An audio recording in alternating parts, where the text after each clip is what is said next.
Hello po, mga pagkaing may anti-cancer properties. Herman Buelva po uli, ano ang anti-cancer foods?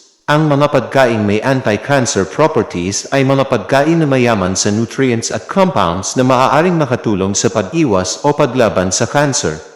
Maraming mga pagkain ang naglalaman ng antioxidants, phytochemicals, at fibers na nakatutulong sa pag-neutralize ng mga free radicals at pagprotekta sa mga cells mula sa pagkasira.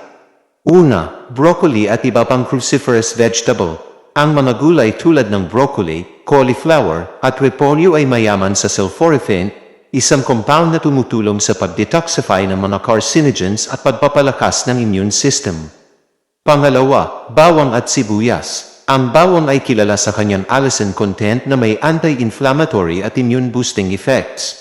Ang regular na pagkain ng bawang ay maaaring makatulong sa pagpapababa ng panganib ng iba't ibang uri ng cancer, kabilang ang colon at stomach cancer.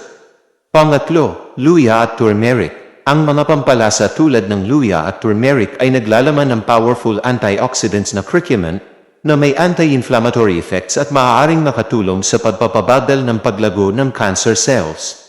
Ika-apat, mga berries. Ang strawberries, blueberries, at grapes ay mayaman sa vitamin C at E, pati na rin sa anthocyanins at resveratrol, na tumutulong sa pagprotekta sa mga cells mula sa oxidative stress.